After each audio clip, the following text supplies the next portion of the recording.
السلام عليكم ورحمة الله وبركاته. إن الحمد لله نحمده ونستعينه ونستغفره ونعوذ بالله من شرور أنفسنا ومن سيئات أعمالنا. من يهده الله فلا مضل له ومن يضلل فلا هادي له.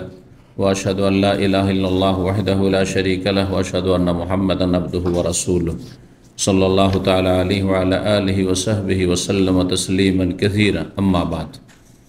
সম্মানিত দিনী ভাতৃমণ্ডলী, আল্লাহ রাব্বুল আলামিনের প্রশংসা এবং প্রিয় নবী সাল্লাল্লাহু আলাইহি সাল্লামের উপর সালাত ও সালামের পর আজ মঙ্গলবার 7 জিলহজ 1446 হিজরি মোতাবেক 3 জুন 2025 আমাদের ধারাবাহিক আলোচনা সহিহুল বুখারীর বিবাহ পর্ব নম্বর 25 এর মাধ্যমে ইনশাআল্লাহ তাআলা দীর্ঘ বিবাহের পর্ব সহিহুল বুখারীর আমরা শেষ করতে পারবো। আল্লাহ রাব্বুল আলামিন যেন কবুল করেন। এই বিবাহ পর্বের অধ্যায় নম্বর হচ্ছে 123। ইমাম বুখারী রাহিমাহুল্লাহর অধ্যায় নম্বর হচ্ছে এই বিবাহ পর্বের 123। বিষয়বস্তু সম্পর্কে বলছেন ইমাম বুখারী, বাবুন, এই অধ্যায় হচ্ছে তাস্তাহিদ্দুল মুগীবাতু ওয়া তামতাশিতু শাইসাতু। এই অধ্যায় হচ্ছে যে যেই নারীর স্বামী অনুপস্থিত, বাড়িতে নেই, সে যখন আসার সময় হবে, বাড়িতে পৌঁছবে, তার আগে তার উচিত, তার কর্তব্য হচ্ছে যে সে খুর ব্যবহার করে নেবে, অর্থাৎ অপ্রয়োজনীয় পশম যে রয়েছে শরীরের সেগুলি পরিষ্কার করে নেবে। সেটা নাভির নিচের পশম হোক অথবা বগলের পশম হোক, যেগুলো অপ্রয়োজনীয় পশম, যেগুলি বিরক্তিকর, কষ্টদায়ক, যেগুলি পরিষ্কার করতে বলা হয়েছে শরীয়তে। মহিলাদের মাথা নেড়া করা, মাথা মুন্ডন করা জায়েজ না জায়েজ? হারাম। যেমন পুরুষদের দাড়ি মুন্ডন করা হারাম। দুটো মশলা মনে রাখে, পুরুষদের মাথা মুন্ডনে অসুবিধা নেই, কিন্তু পুরুষদের দাড়ি মুন্ডন হারাম। ওই রকমই নারীদের আল্লাহ দাড়ি দেননি, কিন্তু চুল দিয়েছেন, সেটি তাদের জিনত। যেমন পুরুষদের জিনত হচ্ছে, সাজ হচ্ছে দাড়ি, এই দুটো সাজকে মুন্ডন করা হারাম। হারাম, মকরুহ নয়, আর রাখা সুন্নত এসব নয়, বরং ফরজ। মহিলারা বড় চুল রাখবে, সেটি তাদের সাজ, আর পুরুষরা দাড়ি লম্বা করবে, এটি তাদের সাজ, এটি ওয়াজিব কাজ। মুগীবা গায়েব থেকে, মানে যেই স্বামীর যেই স্ত্রীর স্বামী গায়েব রয়েছে, শাব্দিক অর্থ করে মুগীবা মানে যেই স্ত্রী তার স্বামীকে অনুপস্থিত রেখেছে, অর্থাৎ স্বামী ঘরের বাইরে বিদেশে আছে, তারপরে বাড়ি যাচ্ছে, তাহলে কি করে? তাস্তাহিদ্দু হাদিদ থেকে, শব্দটির উৎপত্তি হচ্ছে হাদিদ থেকে। হাদিদ মানে লোহা। আমি অর্থ করলাম খুর, কারণ খুর তৈরি হয় কি দিয়ে? লোহা দিয়ে, সেজন্য। বুঝতে পেরেছেন? হাদিদ থেকে মানে তাস্তামিলুল হাদিদা, তাস্তাহিদ্দু মানে তাস্তামিলুল হাদিদা, সে লোহার খুর, যে খুর যে লোহার তৈরি হয়, খুরের জায়গায় আজকাল যে ব্লেড বলছেন সেটাই খুর। হ্যাঁ, এক সময়ের খুর বড় খুর ছিল, তো সেটাও হইতে পারে। মূলত সেটা লোহা দিয়ে সেই যুগে হইতো, এখন অন্য কিছু দিয়ে করুক। স্টিলকে হাদিদ বলছে। স্টিলকে কি বলছে? হাদিদ বলছে না? অ্যালুমিনিয়াম বা এসব স্টিলকে হাদিদ বলছে।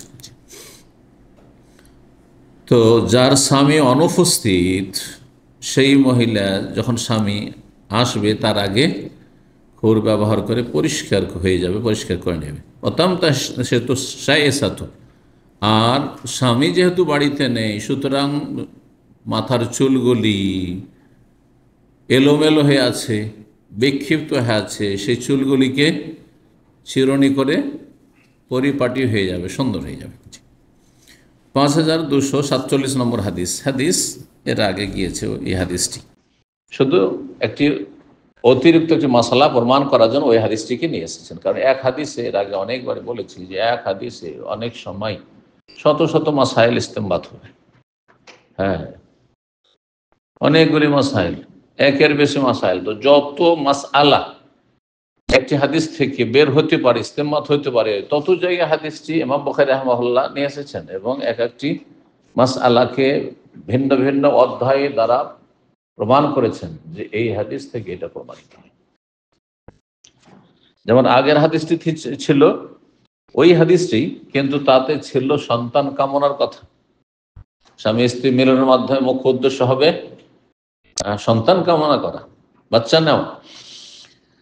5247 নম্বর হাদিস, জাবের বিন আব্দুল্লাহ রাদিয়াল্লাহু তাআলা আনহুমা বর্ণনা করে বলেন, কুন্না মা নবী ফি গাজওয়াতিন, আমরা নবী সাল্লাল্লাহু আলাইহি ওয়াসাল্লামের সাথে কোন একটি যুদ্ধে ছিলাম।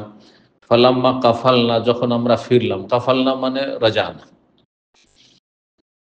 কুন্না কারিবা মিনাল মাদিনা, আমরা মদিনার কাছাকাছি ছিলাম। তাআজ্জালতু, মদিনার কাছাকাছি ছিলাম, সন্ধ্যা লেগে আসছে। অন্যরা এখন মদিনা দেখতে পাচ্ছি, মদিনা দেখলে এমনি সাহাবায়ে কেরামদের আগ্রহ হইত, হ্যাঁ, দ্রুত বেগে তারা ছুটতেন, হ্যাঁ, বাহনকে দ্রুতগামী করতেন, তাড়াতেন, হ্যাঁ, মদিনার ভালোবাসা। দেখেন কোন একজন আপনার প্রিয়জনের সাথে যখন দেখা হয়ে যায় সামনাসামনি, দৌড় দিয়ে তার সাথে দেখা করতে চান। কি প্রমাণ করেন সেটা দিয়ে? ছুটে যাচ্ছেন তার দিকে, যে ভালোবাসা। তো এছাড়াও জাবের বিন আব্দুল্লাহ, গতকালকে বলেছি, যুবক মানুষ ছিলেন, নতুন নতুন বিয়ে করে সফরে গিয়েছিলেন, হ্যাঁ, জেহাদের, ফিরে আসছেন, উদগ্রীব হয়ে রয়েছেন স্ত্রীর সাথে দেখা করার জন্য। তাআজ্জালতু আলা বাইরিন লি কাতুফিন, এই বাইরিনের সিফাত হচ্ছে কাতুফিন, বাইরিন কাতুফিন লি, আমার একটি ধীর গতি সম্পন্ন উটের পিঠে চড়ে আমি ওটকে তাড়ালাম। তাআজ্জালতু, তাড়াহুড়ো করতে লাগলাম। ওট চলে না, চলতে চাই না, ভাদ্দা উঠ, ভাদ্দা শব্দটি বুঝেন, ভারী। ফালাহিকানি রাকিবুন মিন খালফি, হঠাৎ করে একজন আরোহী, রাকিব যে কোনো সওয়ারিতে চেপে আছে, একজন আরোহী আমার পেছন থেকে আমার সাথে মিলিত হলেন। ফানাখাসা বাইরি বিআনাজাতিন, তারপরে আমার ওটটিকে খোঁচা দিলেন তার একটি এমন লাঠি দ্বারা যার অগ্রভাগে ধারালো একটু অস্ত্র ছিল। কিছু কিছু লাঠি, এগুলো আমাদের দেশে যারা কৃষি কাজ করে, মহিষ পুষে, বলদ পুষে, তারা এই লাঠিগুলি একসঙ্গে ব্যবহার করতো, ছোটকালে দেখেছি। লাঠি যেগুলো দিয়ে গরু বা মহিষকে, হ্যাঁ, তাড়াই, হ্যাঁ, বা হাঁকায়, সেই লাঠির অগ্রভাগে ছোট্ট কি থাকে, এটা পিনের মতো থাকে, হ্যাঁ, পিনের মতো থাকে। এমনিতে চমকালে অথবা মারলেও, হ্যাঁ, দ্রুত ছুটবে না, কিন্তু যখন একটু খোঁচা দেবে এরকম করে, আঘাত লাগবে চামড়াতে, তখন লাফাবে, লাফাবে। যতই ধীর গতি সম্পন্ন হোক না কেন, লাফ দেবে দ্রুত, তখন ছুটতে শুরু করবে। তো এটা ব্যবহার করতো, দেখেছেন আমরা না? ওই যুগ পাননি সব, না শহরের বাসিন্দা সব? তো আমি এত কিছু দেখেছি, তারপরে আমি লাঙ্গল চালানো জানি না, মানে ধরিনি জীবনে। আর আমি গরুর গাড়ি চালানো জানি না। তো বসেছি, গরুর গাড়িতে বসেছি, মাঠে আমার মামাদের বা আমার চাচাদের হাল চলছে। হাল বুঝেন তো, হাল, লাঙ্গল, লাঙ্গলকে হাল বলে। তো চলছে, দেখতে গেছি, তামাশা দেখতে গেছি, তাদের নাস্তা দিতে গেছি। মাঝে মাঝে মাদ্রাসা নেই, আজকে চল নাস্তাটা দিয়ে চলে আসো। তো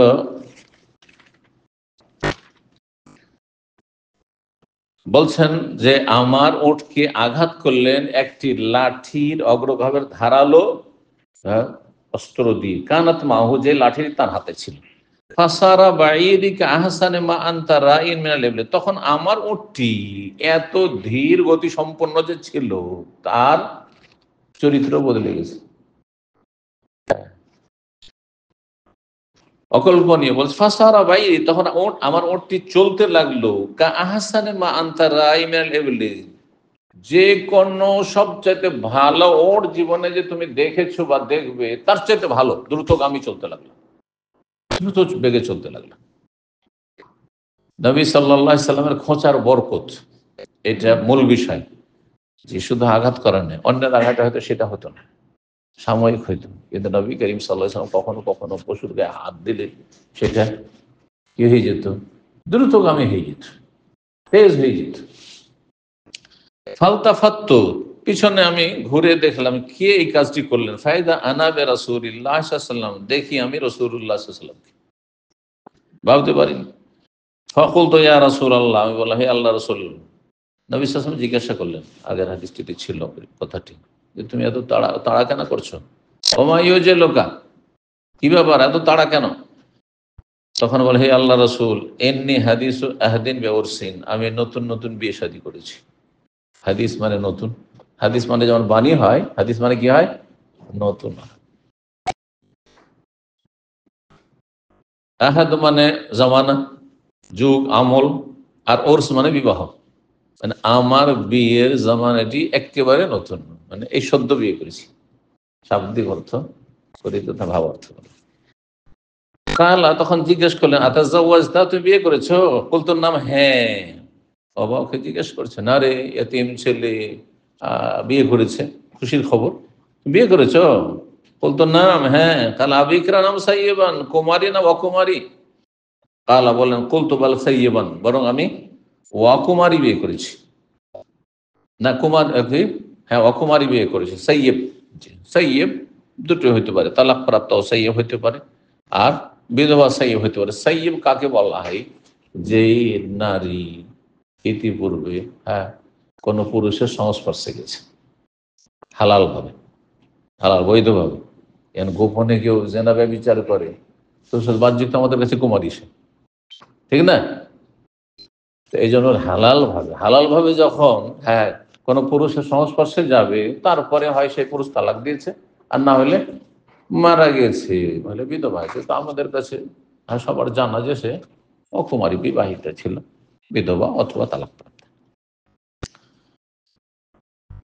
কালা ফাহাল্লা বিকরান, হাল্লা মানে কেন না, বিকরান তুমি কেন বিয়ে, মানে হাল্লা তাজাওয়াজতা বিকরান, তুমি কুমারী কেন বিয়ে করনি? তোলাইবাহ তোলাইবকা, তুমি তার সাথে আমোদ প্রমোদ করতে, একটু আনন্দ ফুর্তি করতে, অল্প বয়সী। ও তোলাইবকা, তার প্রথম তোমাকে পেয়েছে, এমন মেয়েকে বিয়ে করেছে যে মেয়ে আগে কোন একজন পুরুষের সাথে সাক্ষাৎ করেছে, সবসময় তুলনা করতে পারে, তুলনা করে যে কিছুতে কেমন আপনি দিচ্ছেন সে কেমন দিত, শারীরিক আপনার ক্ষমতা কেমন, আর তার আগেরটার ক্ষমতা কেমন ছিল, প্রত্যেকটা ক্ষেত্রে, আচার আচরণ কেমন, তারপরে চলাফেরা, তারপরে আপনার ঘুম ইত্যাদি সমস্ত কিছু একজন পুরুষ আরেকজন পুরুষের তুলনা করলে দেখবেন যে এর মধ্যে কিছু ভালো গুণ আছে, এর মধ্যে আবার এর মধ্যে কিছু ভালো গুণ আছে, এর মধ্যে খারাপ গুণ আছে, ওর চেয়ে ভালো এদিক থেকে। ঠিক কিনা? মানুষ কি পরিপূর্ণ না। বললেন যে তুমি যদি কুমারী বিয়ে করতে তাহলে সে তোমার সাথে আমোদ প্রমোদ বেশি করত, আর তুমিও তার সাথে আমোদ ফুর্তি করতে পারতে। কালা ফালাম্মা কাদিমানা যাহাবনা লিনাদখুল, যখন আমরা মদিনা একবারে চলে এসেছি, তাড়াতাড়ি বাড়িতে ঢোকার ইচ্ছা করলাম। যাহাবনা লিনাদখুল, আমরা বাড়িতে ঢুকতে লাগলাম। দাখিল নাদখুল প্রবেশ করা, আর যাহাবনা যাচ্ছি, দুটো মিলিয়ে হচ্ছে ঢুকতে লাগলাম, বাড়িতে ঢুকতে লেগেছি। ফাকালা, তখন বললেন, আমহেলু, বিলম্ব করো, থামো, অবসর দাও, একটু অবসর দাও তোমাদের নারীদেরকে। হাত্তা তাদখুলুল লাইলান আই ইশাআন, রাতে মানে এশার সময় ঢুকিও। এখন মাগরিবের পরে পরে পৌঁছেছে, এক্ষুনি ঢুকিও না বাড়িতে, এশার সময় ঢুকিও, ততক্ষণে বাড়িতে খবর হয়ে গেছে, পুরুষ প্রস্তুত হয়ে গেছে, সাজগোজ হয়ে গেছে, পরিষ্কার পরিচ্ছন্ন হয়ে গেছে, পরিপাটি হয়ে গেছে, রেডি হয়ে গেছে, হ্যাঁ, স্বামীকে ওয়েলকাম করার জন্য। লেকাইতাম তাস্তাহিদাল মগীবাত, যাতে করে যেই নারীর চুলগুলি বিক্ষিপ্ত হয়ে রয়েছে সে চুলগুলি চিরুনি করে নিতে পারে। অতাস্তাহিদাল মগীবাত, যে যে মহিলার স্বামী অনুপস্থিত আর এখন তার আগমন ঘটেছে, সে খুর ব্যবহার করে পরিষ্কার পরিচ্ছন্ন হয়ে যেতে পারে, এই সুযোগটা দাও। তাহলে বাড়িতে ঢুকে যাওয়ার পরে স্ত্রী বলে যে একটু পরিষ্কার হয়ে আসো, মন খারাপ করবে না? তারপরে যদি শরীরে গন্ধ থাকে, বিভিন্ন রকমের সমস্যা হতে পারে। গতকালকে বিস্তারিত বলেছি, সেই জন্য আর সেদিকে আর বেশি যাওয়ার প্রয়োজন নেই। 124 নম্বর অধ্যায় বলছেন বাবুন, এই অধ্যায় হচ্ছে ওয়ালা ইউবদিনা যিনাতাহুন্না ইল্লা লিবুলাতিহিন্না। এই আয়াতের তাফসীর, তাৎপর্য সম্পর্কে একটি আয়াতের সূরা নূরের আয়াত নম্বর 31 একটি ছোট্ট অংশ নিয়ে এসেছেন ইমাম বুখারী রাহিমাহুল্লাহ। যে আয়াতটি বড় আয়াত রয়েছে এবং তাতে 12 জন এমন নিকটাত্মীয়র কথা, অথবা যা যেসব পুরুষরা কাছাকাছি থাকে একজন মহিলা,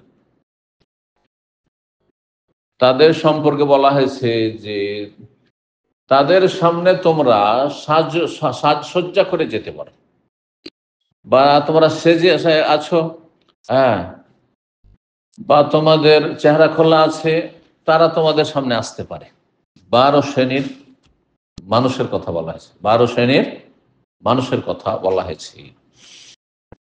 গুরুত্বপূর্ণ আয়াতটি, এই জন্য যদিও এখানে সংক্ষেপে রয়েছে আর হাদিস আমাদের কাছে অল্প রয়েছে, সুতরাং আয়াতটি বের করে আমরা সংক্ষেপে তাফসীরটা বলে দিই। 12 রকমের মানুষ কারা কারা? যাদের সামনে একজন নারী চেহারা খুলে যেতে পারে, মাথা খুলে যেতে পারে, হাত খুলে যেতে পারে, পা হাঁটুর নিচ পর্যন্ত পা খুলে যেতে পারে, জি, তারপরে সে সাজগুজ করে যেতে পারে, মেকআপ করে যেতে পারে, অলংকার, তার অলংকারে নজর পড়তে পারে। মহান আল্লাহ বলছেন ওয়ালা ইউবদিনা যিনাতাহুন্না, নারীরা যাতে করে তাদের সাজসজ্জা প্রকাশ না করে। আবদা ইবদি মানে প্রকাশ করা। নারীরা যাতে করে তাদের জিনত, অলংকার বা সাজসজ্জা। নারীদের অলংকার 2 রকম, কে বলতে পারে? যে বলতে পারে সে প্রাইজ পাবে। নারীদের অলংকার 2 রকম।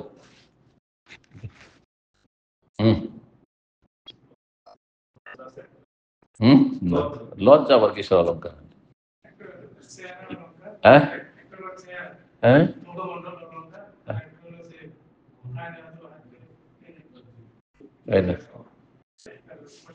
তো নারীদের শুধু চেহারাটায় অলংকার আর পায়ে অলংকার নেই, হাত হাত অলংকার নেই তো? যেসব যেসব মহিলারা ধর চেহারা ঢেকে আছে কিন্তু হাত খোলা আছে, ওই দিকে কিছু পুরুষ তাকায়, কেন তাকায়?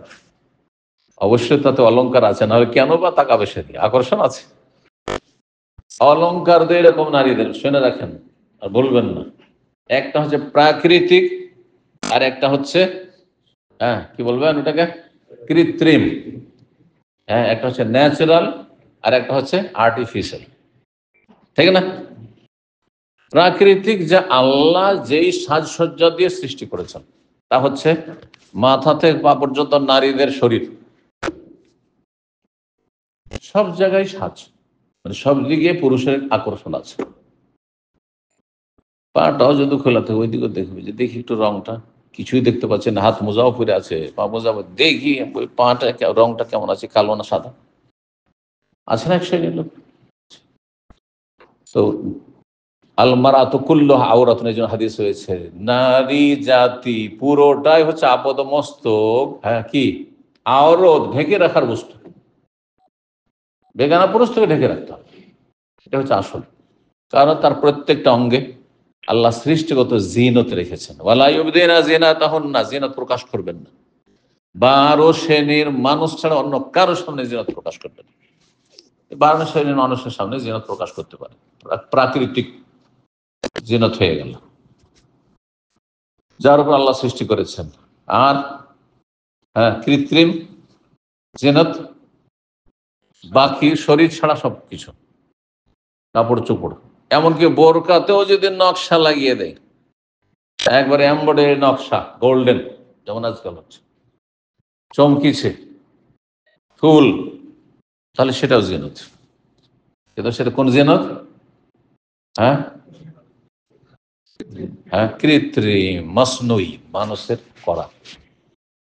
এইরকমই বোরখা পরে না, সালোয়ার কামিজ পরে পড়ে, সালোয়ার কামিজে আকর্ষণ আছে, আছে না নেই? শাড়িতে আকর্ষণ আছে, যদিও শাড়ি ঢেকে ঢুকে পেট পিট নাই খুলে, ব্লাউজ একবারে কোমর পর্যন্ত, তারপরও তাতে আকর্ষণ আছে, জিনত আছে। বোরকাতে আকর্ষণ নেই। বিশেষ করে কালো রঙের বোরখা হলে। এই জন্য সবচেয়ে ভালো পর্দা ঢিলা কালো রং। অন্য রং জায়েজ রয়েছে কিন্তু অনুত্তম, মশলা শুনে রাখা। কারণ অনেক মহিলারাই আজকাল ফ্যাশন শুরু করেছে, কালো বোরখা পরবে না, আর কালো নিচে বোরখা পরলে ওপর ওড়না আবার অন্য পরবে, হ্যাঁ, নকশাওয়ালা। না, এরা পুরোপুরি পর্দা করে না, জিনত খোলা আছে কিছু তাদের। এবার বুঝতে পেরেছেন? শরীরে যে কোনো কাপড় রয়েছে, যে কোনো পোশাক রয়েছে, অলংকার রয়েছে, হাতে চুড়ি রয়েছে, আংটি রয়েছে, পায়ে কঙ্কন রয়েছে, যা কিছু রয়েছে শরীরে, সেগুলি জিনত। সে গয়না অলংকারের জিনত হোক অথবা কাপড় চোপড়ের জিনত হোক, সবগুলি হচ্ছে আর্টিফিশিয়াল, অর্থাৎ কৃত্রিম জিনত।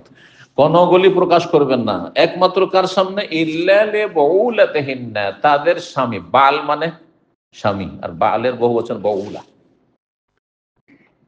স্বামীর সামনে, স্বামীর সামনে প্রাকৃতিক আর কৃত্রিম সব জিনত পুরোটাই উন্মুক্ত করতে পারেন, দেখাতে পারেন। ইল্লালে বউলাতিহিন্না দিয়ে আল্লাহ রাব্বুল আলামিন শুরু করেছেন। তার সূরা নূরের এই 12 শ্রেণী আমরা বর্ণনা করে দিই আপনাদের সামনে, আর তারপরে আমরা এগিয়ে যাব।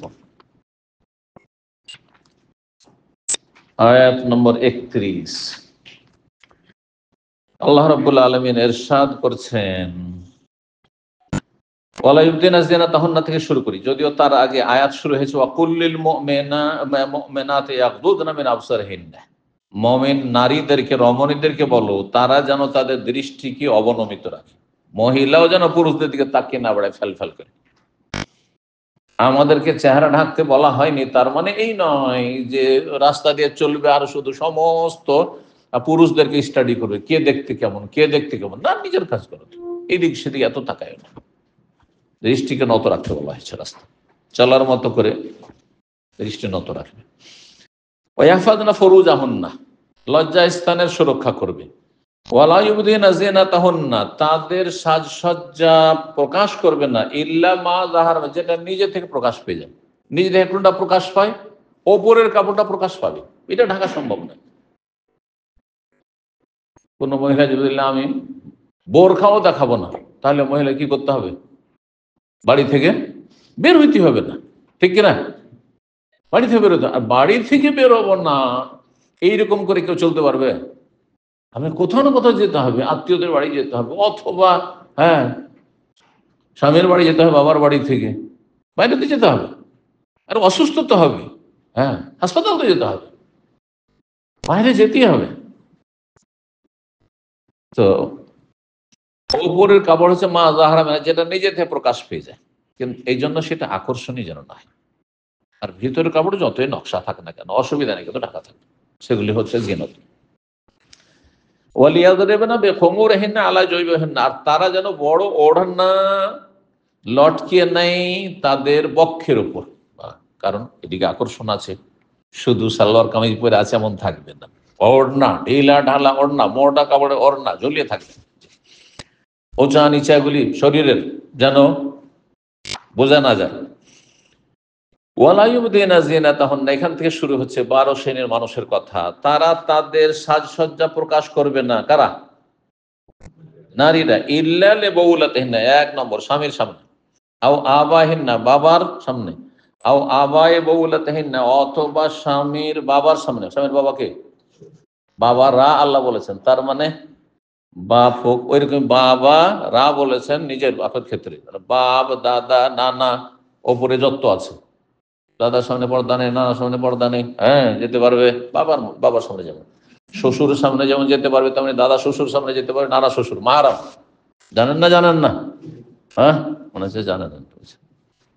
নানা শ্বশুর মাহারাম, দাদা শ্বশুর মাহারাম। অনেক মহিলা কট্টরপন্থী, একটু ইসলাম শিখেছে, না তোমার দাদার সামনে কেন যাবো, তোমার নানার সামনে কেন আমি যাবো না। কয়টা হইলো? শ্বশুর কয় নম্বর হইলো বলে গেলেন? স্বামী, বাবা, তারপরে শ্বশুর, তারপরে আবনায় না তাদের ছেলে। শুধু ছেলে না, ছেলের ছেলেরাও, মেয়ের ছেলে, হ্যাঁ ছেলের ঘরের নাতি, মেয়ের ঘরের নাতি, পোতা সব।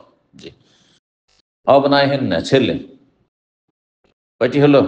4টি হয়ে গেছে। স্বামী, বাবা, শ্বশুর, হ্যাঁ, তারপরে ছেলে 4 নম্বর। 5 নম্বর আবনায়ে বউলতিহিন্না, অথবা স্বামীর সন্তান, তার পেট থেকে জন্ম নেয়নি কিন্তু স্বামীর আগের স্ত্রীর সন্তান, স্বামী সন্তান মানে সৎ মা হচ্ছে, তাহলে সৎ মার জন্য ওই যে স্বামীর ছেলেরা আছে ওরা কি মাহারাম, তাদের সামনে যেতে পারবে, সাজ প্রকাশ করতে পারবে, জিনাত প্রকাশ করতে পারবে। 5 নম্বর হলো, তাই না? 6 নম্বর হচ্ছে আও ইখওয়ানিহিন্না, ভাইদের সামনে, আপন, কালকে বলেছে আপন ভাই, বই মাতৃয়, বই পেতৃয় আর দুধ ভাই। জি, আও বানি ইখওয়ানিহিন্না, ভাইয়ের সন্তান যারা, ভাতিজা তাদের সামনে, ভাতিজাদের সামনে। আওবানি আখাওয়াতাহিন্না, বোনদের সন্তানদের সামনে, ভাগিনা যারা, ভাগিনার সামনে। আর ভাগিনা মানে শুধু আপন ভাগিনা, আপন ভাগিনা, সৎ ভাগিনা, বই মাতৃ, বই পিতৃ, দুধ ভাগিনা, সব চল পড়ে। আও নেসাইহিন্না, অথবা তাদের নারীদের, নেসাইহিন্না নারীরা, তাদের নারীদের বলা হয়েছে, শুধু নারীদের বলা হয়নি। এখান থেকে অনেক ওলামায়ে বলেছে যে মুসলিম নারীদের সামনে নিজের শরীরের সাজ প্রকাশ করবে, যদি কাফের নারী হয়। তারপরে শুধু মুসলিম না, দিনদার নারী, মোটামুটি 5 ওয়াক্ত নামাজ পড়ে, আল্লাহকে ভয় করে, পরকাল সম্পর্কে চিন্তা আছে, এরকম নারী হচ্ছে নেশাহীন না। হ্যাঁ, আমাদের ক্যাটাগরি, আমাদের পরিবারের ক্যাটাগরির নারী, যে কমপক্ষে হ্যাঁ দিন আছে, ফরজ ওয়াজিব আছে, হারামাজ আছে, বেঁচে আছে, কিন্তু যেসব চরিত্রহীনা মুসলিম সমাজের, বেশ্যা চরিত্রের নারী, হ্যাঁ, পর্নষ্ট নারী, হ্যাঁ, একেবারে উন্মুক্ত, যাদের 5 ওয়াক্ত সালাত নেই, বিধিহীন, এরকম নারী, তাদের সামনে আমাদের মহিলারা মানে মুসলিম রমণী তাদের জিনাত প্রকাশ করবে না। কেন করবে না? কালকে বলেছি, যেহেতু তার সামনে, স্বামীর সামনে গিয়ে মাথাতে পাপন সব বয়ান করছে, বুঝছেন না? কান নহিয়ানো জোরে এলিয়ে তার স্বামী যেন তাকে সরাসরি দেখে নিল, বুঝছেন না? নেশাহীন আল্লাহ যেন বলেছেন হেক, এটা অবশ্যই খেয়াল রাখতে হবে যেসব মহিলারা। তবে এমনি যে কোনো মহিলাদের সামনে যেতে পারবে, চেহারাটা খোলা থাকবে শুধু, কিন্তু ধরেন চুল খুলে দিল, পেট খুলে দিল, ধরেন হাঁটু পর্যন্ত খুলে দিল, হ্যাঁ, শরীরের আকর্ষণ গঠন সব দেখলো, এত ফ্রি হবে না ওদের সামনে। হ্যাঁ, যেসব মহিলারা ইমানদার নয়, অত দিনদার নয়, তাদের সামনে। 8টি হয়ে গেছে। 8টি কোথায় গিয়ে হলো? নেশাহীন না, তাই না? 9 নম্বর আওমা মালাকাত আইমানাহুন্না, অথবা তাদের দাস দাসীদের সামনে, দাস দাসীর সামনে জিনাত ওইভাবে একবার প্রকাশ করতে পারবে, অর্থাৎ চেহারা খুলে যেতে পারবে।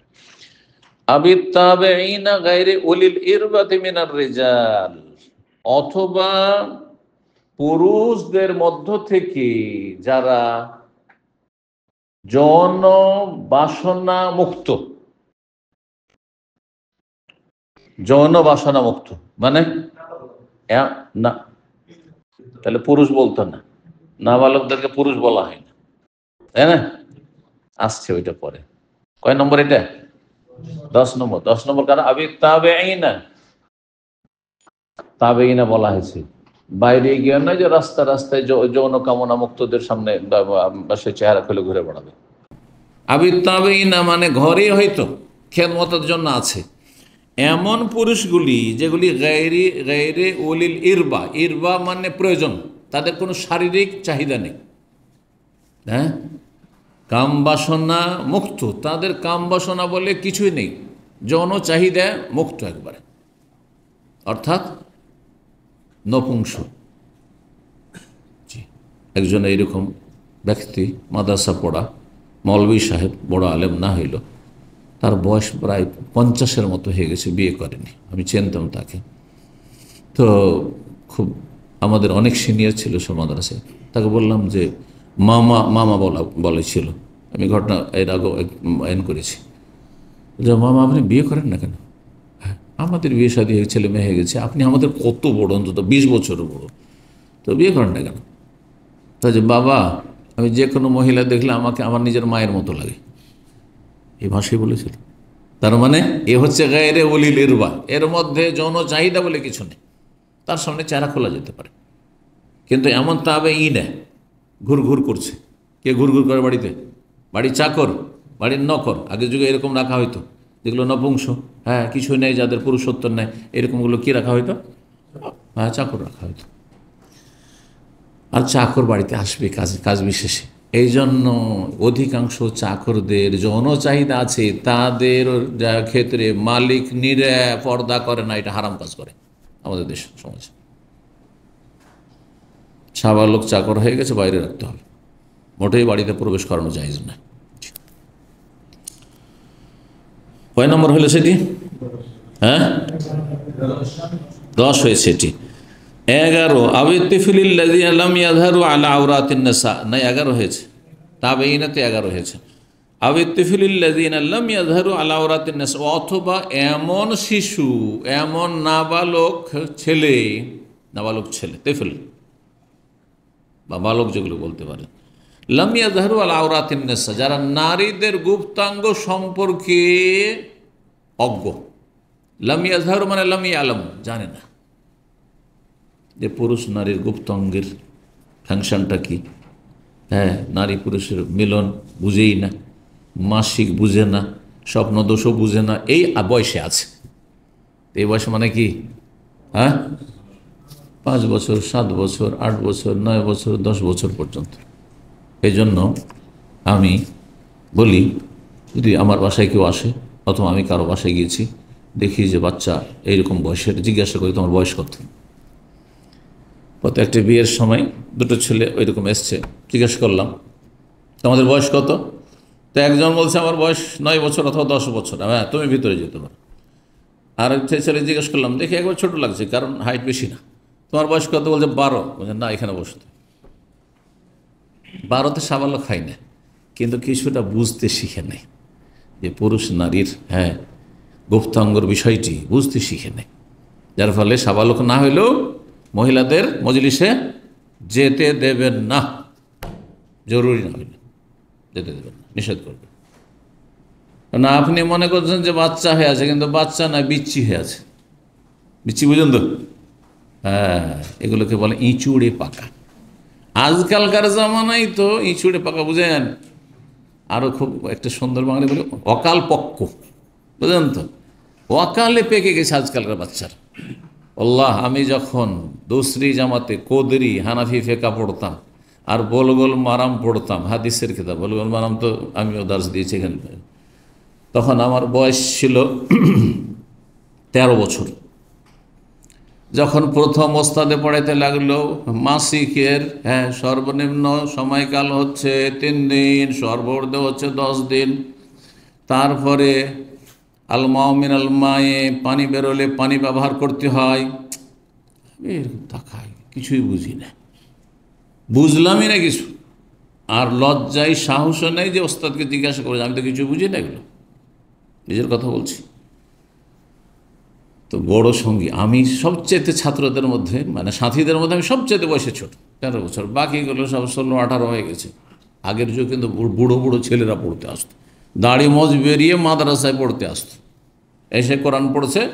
হ্যাঁ, কোরআন পড়ার পরে উর্দু একটু শুরু করেছে, আর দাড়ি মজে দিয়ে হয়ে গেছে। আর আমার বয়স তখন 10 বছর, 11 বছর। আমার যখন 10 বছর বয়স, তখন আমার সাথে 20 বছর, 25 বছরের সাথী সঙ্গীরা পড়েছে। তারা আমাকে বাবজি বাবজি বলতো, বুঝলেন তো? বাবজি মানে বাবাজি, জি, আমাদের আঞ্চলিক ভাষা। বাবজি, ওদের কাছে বাবজি ছিলাম, মানে আমি এত ছোট ভাতিজার মতো ছিল, ক্লাসমেট। তো ওরা তো বলছে সব, ওদের পেকে আছে। হ্যাঁ, তো আমি বলি মাসিক কি? আবার মাসিক কি? হাইজ শব্দটি তখন হাইজ দিয়ে তর্জমা করে, হাইজ কি আমি বুঝি না, নেফাজ কি তাও বুঝি না। আচ্ছা, মানি মাজি ওয়াদি যখন 3টা ভাগ করল তাও বুঝি না। আমি যখন বলেছি, আমাকে নিয়ে হাসির পাত্র বানিয়ে দিয়েছে, হাসতে শুরু করে সবাই। হাসলে কি? আমি তো কিছু বুঝি না।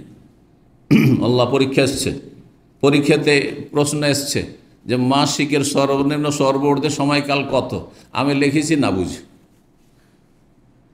আমি লিখেছি, কিতাবে যা আছে লিখেছি 3 দিন আর 10 দিন, হানাফি মযহাব এটি লিখেছি, কিন্তু আমি বুঝি না যে মাসিক কি, কখন হয়, কিভাবে হয়, কি কোথা থেকে হয়, কিসের রক্ত, তাও বুঝি না, কিছু বুঝতাম না তখন, 13 বছর বয়স।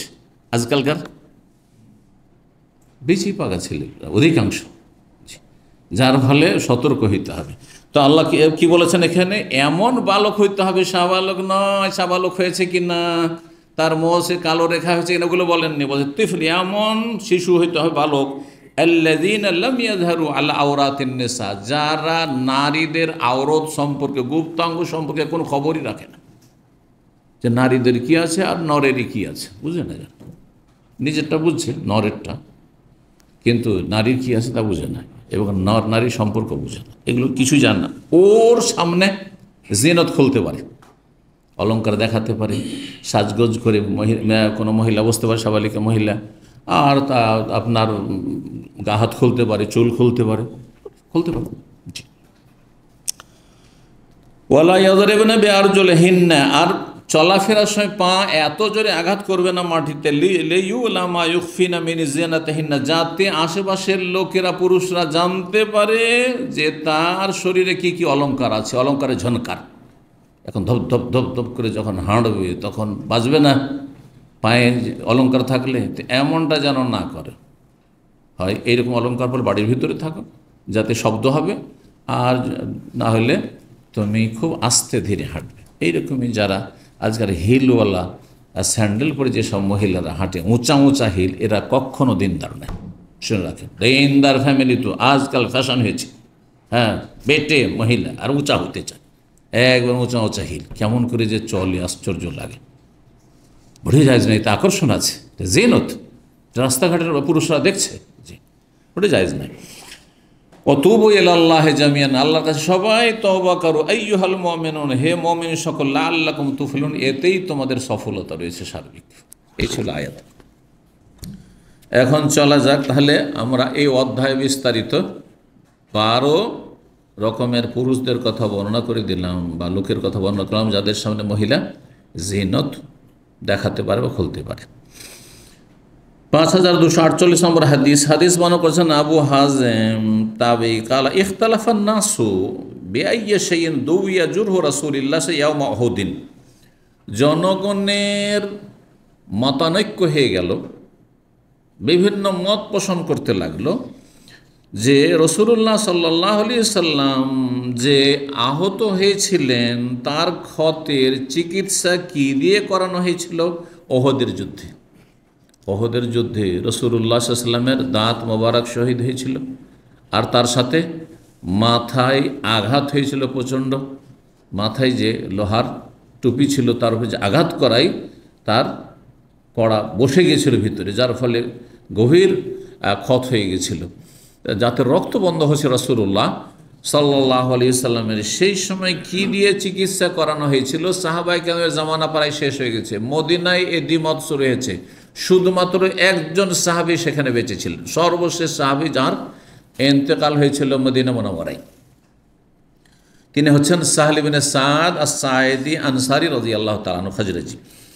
বলছেন যে উহুদের যুদ্ধে রাসূলুল্লাহ সাল্লাল্লাহু আলাইহি ওয়াসাল্লামের যে ক্ষত ছিল সেই ক্ষতের চিকিৎসা কি দিয়ে করানো হয়েছিল, এই বিষয়ে ইখতিলাফান নাস, জনগণ মানে তাবেঈনদের নানা মত হয়ে গেল, তারা বিভিন্ন মতে বিভক্ত হয়ে গেলেন, কেউ বলছেন এটা দিয়ে, কেউ বলছে ওইটা দিয়ে। ফাসালু সাহল ইবনে সাদ আস-সাঈদী, সবাই দেখছেন যে একজন সাহাবী শুধু বেঁচে আছেন মদিনায়, চলো ওনার কাছে যাই জানার জন্য। গিয়ে জিজ্ঞেস করলেন তারা সাহল ইবনে সাদ আস-সাঈদী রাদিয়াল্লাহু তাআলা আনহুকে, ওয়া কানা মিন আখির মান বাকি মিন আসহাবিন নবী সাবিল মাদিনাতি, হাদিসে বলে দেওয়া হয়েছে তিনি সর্বশেষ সাহাবী যিনি মদিনায় নবী সাল্লাল্লাহু আলাইহি ওয়াসাল্লাম সাহাবায়ে কেরামের মধ্যে সেই সময় একমাত্র অবশিষ্ট ছিলেন, মানে জীবিত ছিলেন। ফাকালা, তখন তিনি বললেন যে শোনো, আমি জানি কিন্তু বিষয়টি, আর এখানে মদিনায় আমার জানা মতে আমার ছাড়া কেউ জানে না বিষয়টি। তাহলে কোনো কিছু যদি আপনি জানেন অন্যরা না জানে, বলেন এটা আমি জানি অন্যরা জানে না, আপনি যদি নিশ্চিত বলতে পারেন, এটা অহংকার নয়, এটা অহংকার নয়, কিন্তু সেটা নিশ্চিত হয়ে, যেমন সাহাবী জানছেন যে আর কোনো সাহাবী বেঁচে নেই মদিনায়, যেতে হলে তাহলে অন্য জায়গায় গিয়ে খুঁজতে হবে, মক্কায় গিয়ে খুঁজতে হবে, মক্কায় সাহাবী আছেন এক দুজন, হয়তো গিয়ে যেতে হবে, হয়তো কুফা যেতে হবে, বাসরা যেতে হবে, হয়তো বাসরায় আনাস বিন মালিক আছেন, কুফা ইবনে আওফা আছেন, এইভাবে আবু তুফাইল আছেন মক্কায়, এখানে আর কোনো সাহাবী নাই, সেই জন্য বলেছেন যে সব এগুলো জুনিয়র আমার।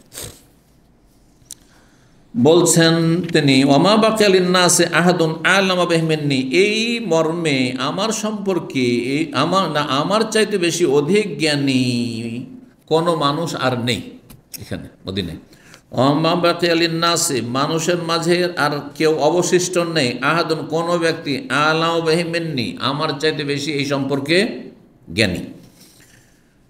ঘটনা এই যে কানাত ফাতেমা তো রাদিয়াল্লাহু তাআলা আনহা, ফাতেমা রাদিয়াল্লাহু তাআলা আনহা কি করছিলেন, তাগসিলু দামা আন ওয়াজহিহি, রাসূলুল্লাহ সাল্লাল্লাহু আলাইহি ওয়াসাল্লাম চেহারা মোবারক থেকে রক্তগুলি যে বয়ে পড়ছে মাথা থেকে চেহারা হয়ে, সেগুলিকে ধুয়ে পরিষ্কার করছিলেন। ফাতেমা রাদিয়াল্লাহু তাআলা আনহা রক্ত ধৌত করছিলেন। ওয়া আলিউন ইয়াতি বিল মাই আলা তুরসি, আলী রাদিয়াল্লাহু তাআলা আনহু পানি নিয়ে আসছিলেন তার ঢালে করে। ওহদের ময়দানে বালতি নেই, কিছু নেই, কিছু সাজ সরঞ্জাম থাকে এখানে, জিহাদের ময়দানে এসেছেন তো ওই ঢাল আছে, ঢালে করে পানি ভরে ভরে নিয়ে আসছিলেন, ঢালে করে ভরে নিয়ে তুরস মানে ঢাল। ফাওখেজা হাসিরুন, ধুয়ে পরিষ্কার করা হলো। ফাওখেজা হাসিরুন, তারপর একটি চাটাইকে নেওয়া হলো, চাটাই ছিল। ফাহুররেকা, সেই চাটাইটিকে জ্বালানো হইল আর ছাই তৈরি করা হইল। ফাহুশিয়া বেহি জুরহু, তারপরে তার এই ক্ষতের চারপাশে এই ছাইকে কি করা হলো, লাগিয়ে দেওয়া হইল বা ক্ষতে বসিয়ে দেওয়া হইল। তাতে কি রক্ত বন্ধ হয়ে গেল। তাই ছাই লাগালে, কোনো ওষুধ যদি না থাকে, ছাই যদি লাগানো যায় যেখান দিয়ে রক্ত প্রবাহিত হচ্ছে, রক্ত বন্ধ হয়ে যাবে। এটাই করা হয়েছিল। 125 নম্বর অধ্যায় বলছেন, বাবুন, এই অধ্যায় হচ্ছে মহান আল্লাহর এই বাণী তফসির সম্পর্কে, সূরা নূরে আয়াত নম্বর 58।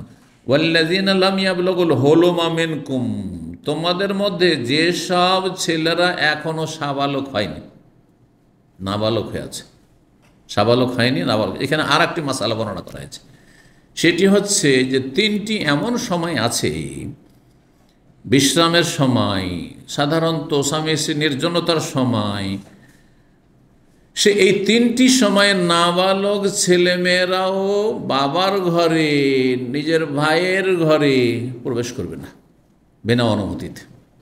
জানা আছে 3টি সময়, ওই আয়াতটি এখানে রয়েছে, ওয়াল্লাযীনা লাম ইয়াবলুগুল হুলুমা মিনকুম। তাহলে আয়াতের তাফসীর একটু করে দিই, সূরা নূর আয়াত নম্বর 58। জি,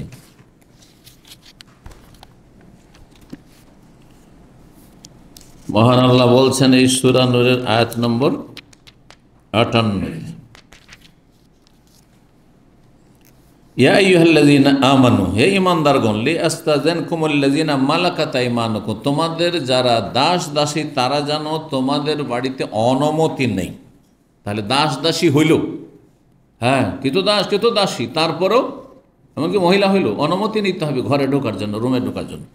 ওয়াল্লাযীনা লাম ইয়াবলুগুল হুলুমা মিনকুম, তোমাদের মধ্যে ওই সব ছেলেরা যারা এখনো যৌবনে পদার্পণ করেনি। হলম মানে সাবালক হওয়া, এহতেলাম থেকে, যাদের স্বপ্নদোষ এখনো হয়নি। স্বপ্নদোষ এমন একটি লক্ষণ যেটা অন্য অন্য সাবালক হওয়ার লক্ষণের আগেই চলে আসে। অনেক সময় মোচের রেখাও হয়নি, নামের নিচের পশমও গজায়নি, কিন্তু স্বপ্নদোষ হয়ে গেছে, হইতে পারে।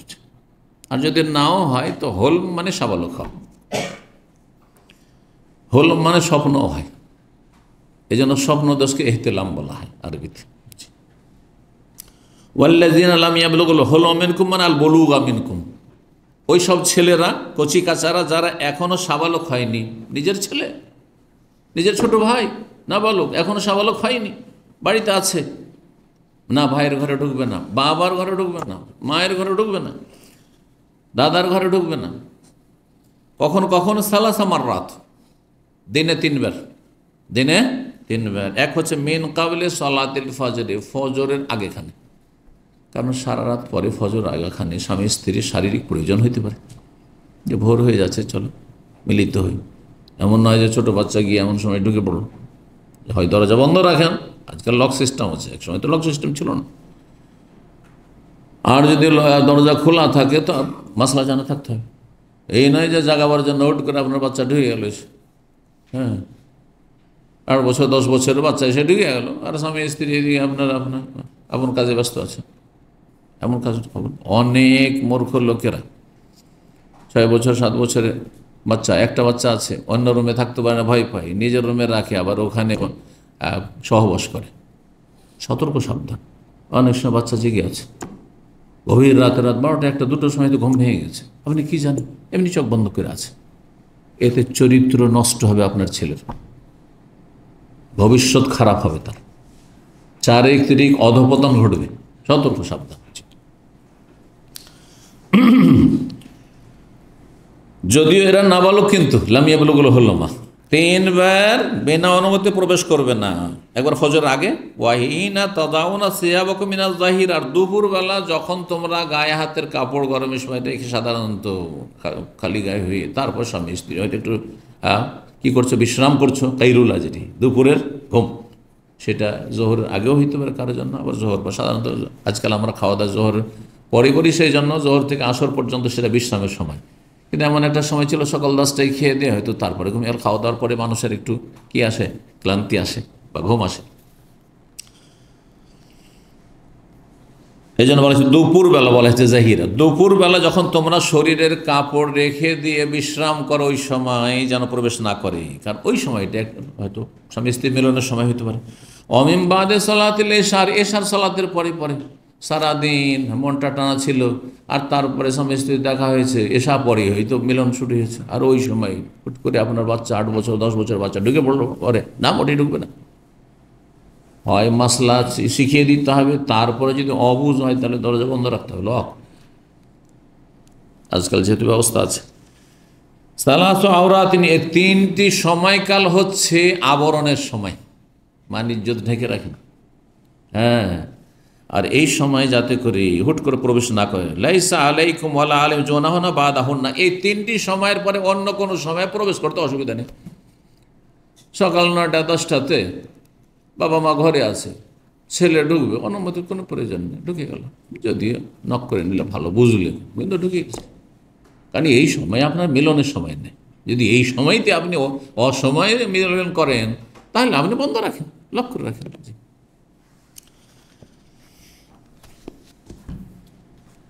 তো হাদিসে আসি এখন, আয়াত কি হলো তাহলে? আল্লাহ কি বলছেন? ওয়াল্লাযীনা লাম ইয়াবলুগুল হুলুম মিনকুম, ওই সব শিশুরা বা নাবালক ছেলেরা যারা এখনো সাবালকের বয়সে পদার্পণ করেনি, যৌবনে পদার্পণ করেনি। 5249 নম্বর হাদিস, আব্দুর রহমান আব্বাস বর্ণনা করছেন যে তিনি বলছেন, সামিআতু ইবনে আব্বাস রাদিয়াল্লাহু আনহু, আমি আব্দুল্লাহ বিন আব্বাস রাদিয়াল্লাহু তাআলা আনহুমা থেকে শুনেছি, সাআলাহু রাজুলুন, জনৈক ব্যক্তি তাকে জিজ্ঞেস করলো, শাহিদতা মা রাসূলিল্লাহ আল ঈদ, বলছেন শাহিদতা মা রাসূলিল্লাহ আল ঈদ, তুমি কি রাসূলুল্লাহর সাথে ঈদে উপস্থিত কোনোদিন হয়েছো, একসাথে থেকেছো? আজহান আও ফিতরান, ঈদুল আজহা না ঈদুল ফিতরে, কোন ঈদে কি নবী সাল্লাল্লাহু আলাইহি ওয়াসাল্লামের সাথে একসাথে ঈদ করেছো, পাশাপাশি থেকেছো? কালার নাম, হ্যাঁ আমি থেকেছি। ইবনে আব্বাস বলছেন, ইবনে আব্বাস নাবালক ছিলেন ইন্তেকালের সময়, নবী সাল্লাল্লাহু আলাইহি ওয়াসাল্লাম ইন্তেকালের সময় তার বয়স 12 বছর ছিল। বলছেন হ্যাঁ, ওয়ালাউলা মাকানি মিনহু মা শাহিদতুহু, ইয়ানি মিন সিগারিহি, বলছেন আমার যদি তার কাছে আত্মীয়তার একটা অবস্থান না থাকতো, যে আমি নবী সাল্লাল্লাহু আলাইহি ওয়াসাল্লাম খুব ঘনিষ্ঠ ব্যক্তি, কোন দিক থেকে? একদিকে আমি তার চাচা, আব্বা সমাজ চাচা, তার ছেলে, আদরে চাচা তো ভাই আমি। দ্বিতীয়, হ্যাঁ, যে আমার খালা মাইমুনা রাদিয়াল্লাহু নবী সাল্লাল্লাহু আলাইহি ওয়াসাল্লামের স্ত্রী, ওই দিক থেকে আমার খালু, চাচা তো ভাই আবার কি খালু, আমার দেশে মেনে নেবে যে নাজায়েজ কাজ করে ফেলেছে, ঠিক না? হ্যাঁ, তো যাই হোক, বলছেন যে আমার যদি তার কাছে একটা অবস্থান না থাকতো, মাকানি মানে অবস্থান না থাকতো, মানে আত্মীয়তা না থাকতো, ঘনিষ্ঠতা না থাকতো, মা শাহিদ, তাহলে আমি তার সাথে ঈদুল আজহা ঈদুল ফিতরে নবী সাল্লাল্লাহু আলাইহি ওয়াসাল্লাম এত কাছাকাছি থাকতে পারতাম না। কেন? মিন সিগারিহি, ছোট হওয়ার কারণে। কারণ বড় বড় প্রবীণ সাহাবা, আবু বকর আছেন, ওমর আছেন, আশা মুবাশশির, বড় বড় সাহাবা, কেন বিশিষ্ট সাহাবারা আছেন, আমি ওখানে চান্স পাই। কিন্তু আমি ছোট হওয়া সত্ত্বেও চান্স পেয়েছি এই আত্মীয়তার যে একটা ঘনিষ্ঠতা ছিল তার খাতিরে। কাল ঘটনা কি বলছেন, খারাজা রাসূলুল্লাহ সাল্লাল্লাহু আলাইহি ওয়াসাল্লাম, রাসূল বের হইলেন ঈদ পড়তে, ফাসাল্লাহ, ঈদের সালাত পড়লেন, সরাসরি কি তাহলে ঈদের সালাত শুরু করবেন ইমাম সাহেব। সুম্মা খাতবা, তারপরে খুতবা, জুমার বিপরীত, পরে খুতবা। ওয়ালাম ইয়াজকুর আযানান ওয়ালা ইকামা, কোনো আজান একামতের কথা এখানে উল্লেখ করেননি, আজানও নেই একামতও নেই। সুম্মা আতান্নেসা, তারপরে খুতবা দিয়ে মহিলাদের এলাকায় আসলেন। মহিলারা যেখানে অবস্থান করছেন তার ঈদগাহে মহিলারা, যেহেতু এটি হচ্ছে নবী সাল্লাল্লাহু আলাইহি ওয়াসাল্লামের ছেড়ে যাওয়ার সুন্নত, ফাওয়াযাহুন্না, তাদেরকে বিশেষ উপদেশ দিলেন, ওয়াযাক্কারাহুন্না, তাদেরকে ওয়াজ করলেন, ওয়া আমারাহুন্না বিসসাদাকা, তাদেরকে দান সাদকা নির্দেশ দিলেন।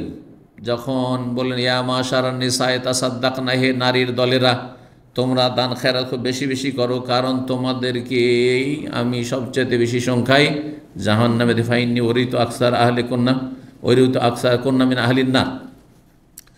ফারাআইতুহুন্না, তখন নারীদেরকে দেখলাম যে ইয়াহবিনা ইলা আযানিহিন্না ওয়া হুলুকিহিন্না, তারা সবাই হাত বাড়াচ্ছে কোন দিকে? নিজের কানের দিকে আর নিজের গলার দিকে, কণ্ঠের দিকে। ইয়াদফানা এলা, কি জন্য? গলায় মালা আছে আর কানে আপনার যা কিছু আছে, কানের দুল অথবা যা কিছু থাক না কেন, কানের অলংকার আছে, সেগুলি ইয়াদফানা এলা বেলালিন, বেলালের হাতে অর্পণ করছেন। বেলালকে দিচ্ছেন, বেলাল চাদর ধরে আছে, চাদর ধরে দান খেরাতে নেওয়া তাহলে প্রমাণিত, চাদর ধরে আছে। সুম্মার তাফা হুয়া বেলাল এলাবাই, তারপরে নবী সাল্লাল্লাহু আলাইহি ওয়াসাল্লাম এবং বেলাল নিজ বাড়িতে চলে গেলেন। ইরতাফা মানে উঠে গেলেন, মানে ঈদগাহ থেকে উঠে গেলেন, মানে চলে আসলেন।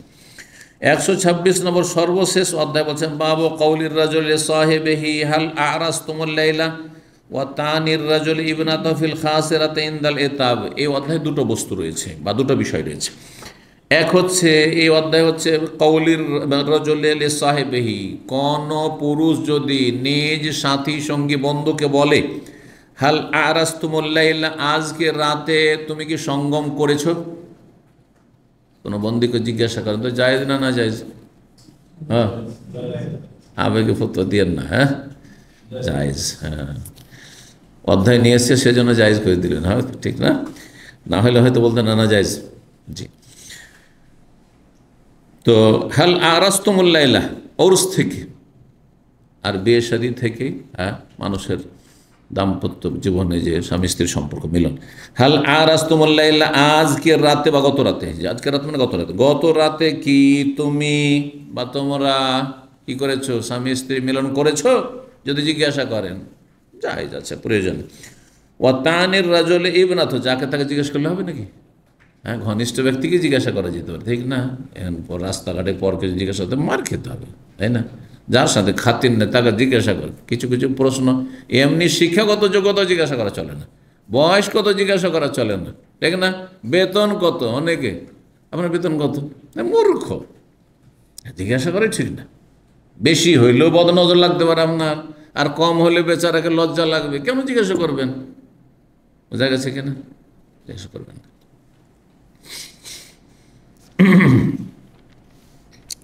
তো বলছেন এটি একটি মাসলা। দ্বিতীয় হচ্ছে ওয়াতা আনির রাজুল ইবনাতাহু, আর একটি বিষয় হচ্ছে যে কোন ব্যক্তি যদি তার মেয়ের শরীরে খোঁচা দেয়,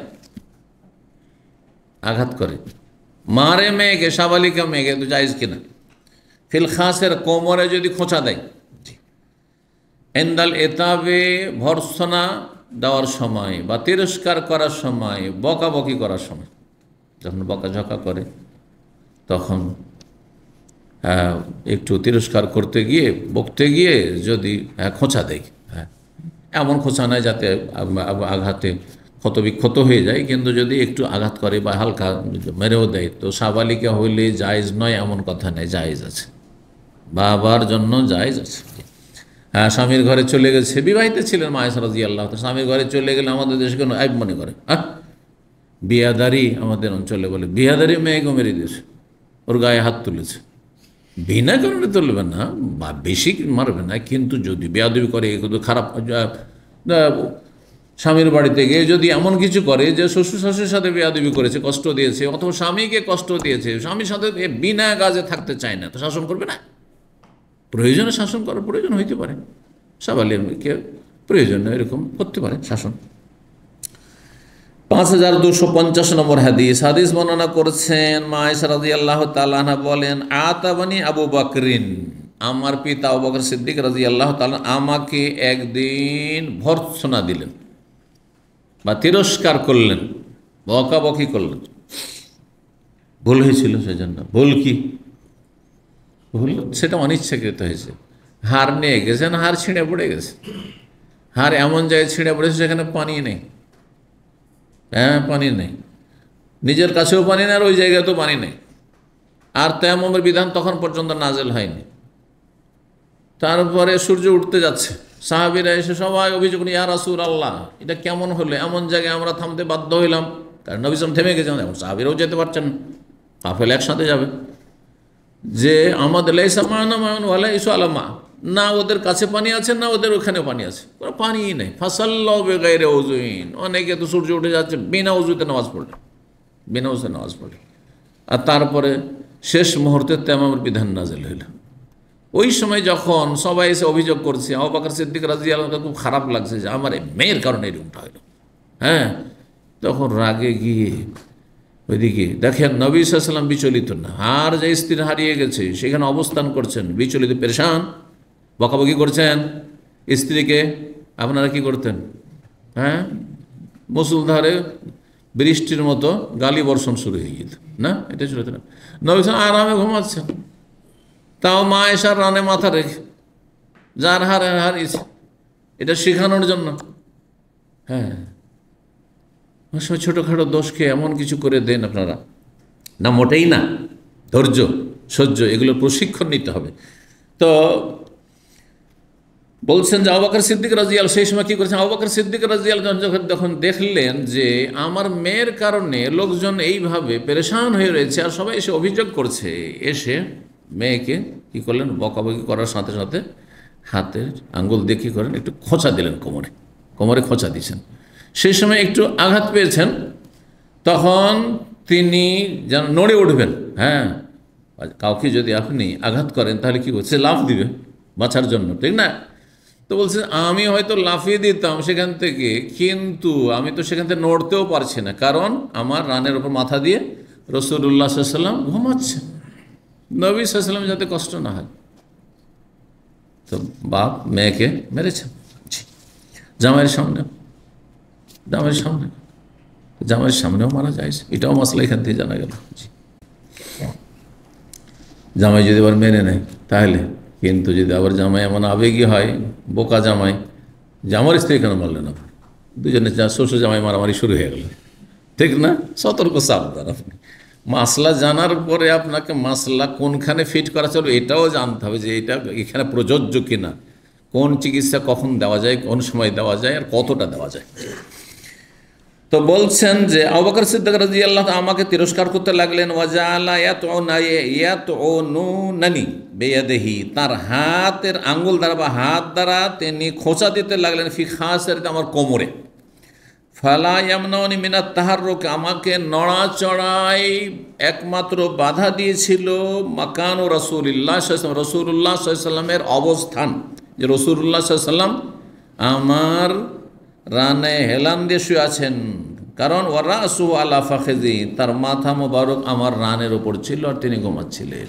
তা আমি যদি ওই সময় নড়াচড়া করবো তো নবী সাল্লাল্লাহু আলাইহি ওয়াসাল্লাম ঘুম ভেঙে যাবে, সেই জন্য আমি আঘাত খেয়েছি, কিন্তু আমি নড়িনি একটু। এই ছিল হাদিস। আর এখানে আজকের আলোচনা শেষ করছি। ওয়া জাযাকুমুল্লাহু খাইরান। আল্লাহ রাব্বুল আলামিনের কাছে দোয়া করি আপনাদের জন্য, আমাদের জন্য, সকলের জন্য, আর হাজী সাহেবদের জন্য, আল্লাহ সবাইকে যেন হেফাজতে রাখেন, আপনাদের রুজিতে যেন বরকত দান করেন। আর আমাদের ধারাবাহিক যে কিতাবুন্নেকার বিবাহ পর্ব শেষ হলো, আল্লাহ এই এলমে যেন বরকত দান করেন, এবং আল্লাহ রাব্বুল আলামিন আমাদের আখিরাতে নাজাতের, মুক্তির ওসিলা হিসাবে আল্লাহ যেন কবুল করেন। রব্বুল আলামিন আমাদের কোরআন সুন্নাহ মোতাবেক আমলের তৌফিক দান করেন, আর সমস্ত গুনাহ থেকে, অন্যায় থেকে, ভুল ভ্রান্তি থেকে আল্লাহ বেঁচে থাকার তৌফিক দান করেন। যারা বালা মুসিবত রয়েছেন, যাদের রিজিকের অভাব রয়েছে, যাদের অসুস্থতা রয়েছে, আল্লাহ তাদের যার যে প্রয়োজন রয়েছে আল্লাহ সেই প্রয়োজনগুলি যেন মিটিয়ে দেন, এবং আল্লাহ যেন সুখে রাখেন। যতদিন রাখবেন দিনের ওপর রাখেন, আর যখন নেবেন আল্লাহ ইমানের ওপর নেন, জান্নাতুল ফিরদাউস দান করেন। সুবহান রাব্বিকা রাব্বিল ইজ্জাতি আম্মা ইয়াসিফুন ওয়া সালামুন আলাল মুরসালিন ওয়ালহামদুলিল্লাহি রাব্বিল আলামিন।